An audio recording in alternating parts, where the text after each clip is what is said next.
Lorsque l'on observe une entreprise de près, on remarque deux types de personnages, l'employeur et les salariés. L'employeur dirige, les salariés produisent en échange d'un salaire, plus ou moins élevé. L'employeur porte la responsabilité de l'entreprise et généralement une cravate. On l'appelle également le patron. Depuis que les entreprises existent, il y a presque toujours eu des conflits d'intérêts entre les salariés et les patrons, qui eux-mêmes rendent des comptes aux actionnaires.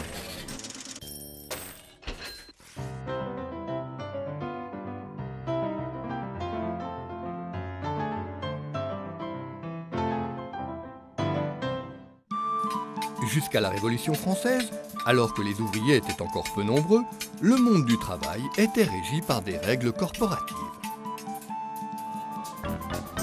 Au début de la Révolution industrielle, des lois ont interdit aux ouvriers de s'organiser, donc de se défendre, alors que leurs journées de travail devenaient de plus en plus longues et pénibles et leurs conditions de vie plus précaires.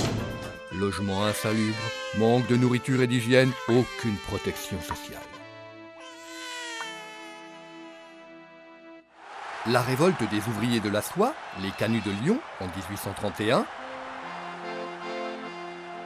puis la Commune de Paris en 1871 inaugure la naissance du mouvement syndical qui va rapidement s'internationaliser. En 1884, une loi reconnaît la liberté syndicale. Dès lors, le droit social se construit sur les luttes ouvrières. La CGT, premier syndicat français, est créée en 1895. En 1936, le Front populaire signe les accords de Matignon qui instaurent la semaine de 40 heures, les congés payés, les conventions collectives. Le mouvement de 1968 aboutit à la signature des accords de Grenelle qui généralisent le SMIC à tout le pays et étendent encore les droits syndicaux. 5 centrales syndicales, la CGT, la CFDT, FO, la CFTC et la CGC, sont considérées comme représentatives de l'ensemble des salariés français depuis 1966.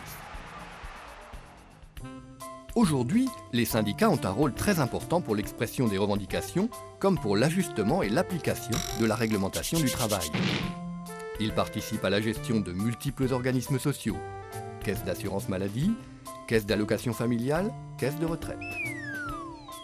Enfin, ils siègent dans différentes institutions, dont le Conseil économique et social, et présentent des candidats aux élections des prud'hommes.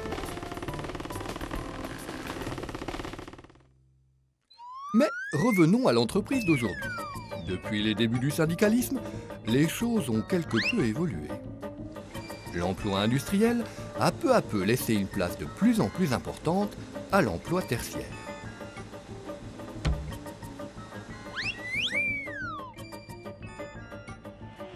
Les conflits d'intérêts dans l'entreprise, eux, n'ont pas beaucoup changé.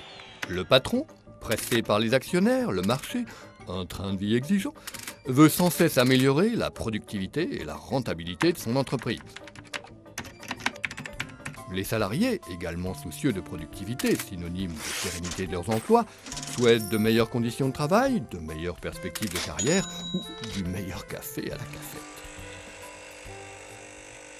Parfois, ces divergences peuvent aboutir à des conflits et même à la grève.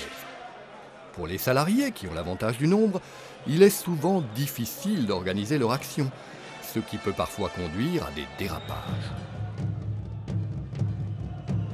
Heureusement, les salariés peuvent compter sur l'aide d'un collègue providentiel, le délégué syndical.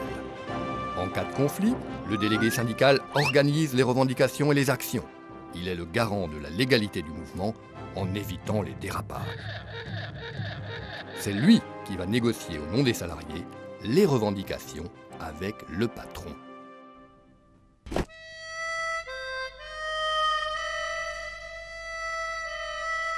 Le délégué syndical est le seul représentant des salariés habilité à signer des accords avec la direction, que ce soit dans le cadre d'un conflit ou dans celui d'autres négociations comme les négociations annuelles obligatoires, salaire, durée du travail.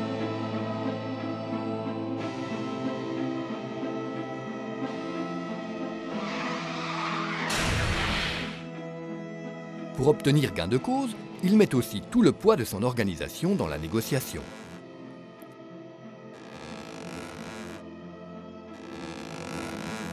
S'il défend en premier lieu les intérêts des salariés, son action est finalement également indispensable au patron.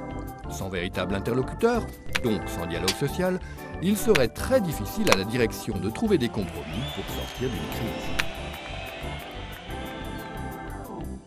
À l'issue de la négociation, le délégué syndical rend compte aux salariés du résultat. Parfois, ce résultat leur est favorable, parfois moins, même si le délégué y a dépensé autant d'énergie. Mais d'où sort donc ce délégué syndical? Pour être délégué, il faut tout d'abord être salarié de l'entreprise et être adhérent d'une organisation syndicale reconnue représentative au sein de cette entreprise. C'est le syndicat qui désigne son délégué pour l'entreprise. Le délégué bénéficie de droits spécifiques. Il peut consacrer un certain nombre d'heures de travail à accomplir sa mission. Il jouit d'une totale liberté de déplacement dans l'entreprise. Un local lui est attribué par la direction dans les grandes entreprises. Il bénéficie d'une protection particulière contre les licenciements. Au cas où le patron, agacé par l'action d'un délégué syndical, viendrait à oublier un peu le code du travail, un inspecteur du travail se ferait immédiatement un plaisir de le lui rappeler.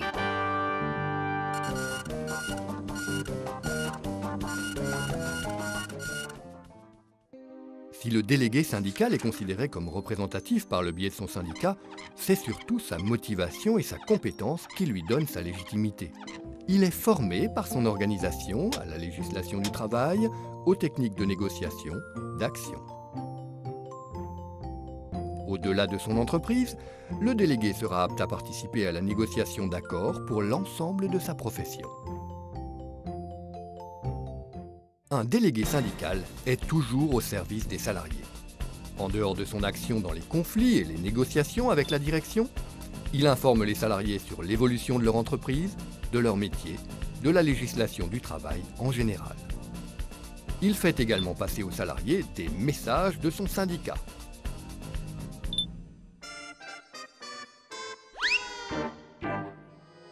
De plus, il a un rôle de conseil auprès des salariés qui ont des problèmes individuels de relations de travail, de conditions de travail ou encore en cas de litiges individuels. Il arrive parfois que le délégué syndical ait d'autres responsabilités dans l'entreprise. Délégué du personnel, membre du comité d'hygiène, de sécurité et de conditions de travail, membre du comité d'entreprise. Le cumul peut entretenir une certaine confusion entre ces fonctions, complémentaires mais pourtant très différentes. Vous voulez en savoir plus?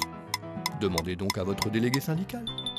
Qu'il cumule ou non les mandats, la réalité de son travail n'est pas toujours reconnue. Certains s'imaginent qu'il profite de ses heures de délégation pour faire bien autre chose que de défendre les salariés. En fait, un délégué syndical travaille beaucoup. Il prépare et organise des réunions, rédige le compte-rendu des négociations, imprime des tracts, les distribue, affiche des infos, étudie le code du travail, écoute les salariés en difficulté. D'autres pensent que son action ne sert à rien. Ils ont probablement la mémoire un peu courte. D'autres encore ne veulent pas s'afficher avec un délégué, sous peine de se voir attribuer la même étiquette. Qu'ils se rassurent, l'engagement syndical n'est pas contagieux. La principale préoccupation du délégué syndical reste de défendre les salariés.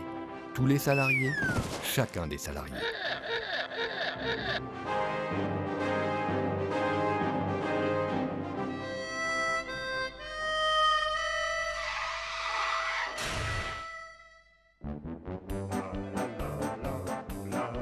Et très souvent, c'est toute l'entreprise qui en profite.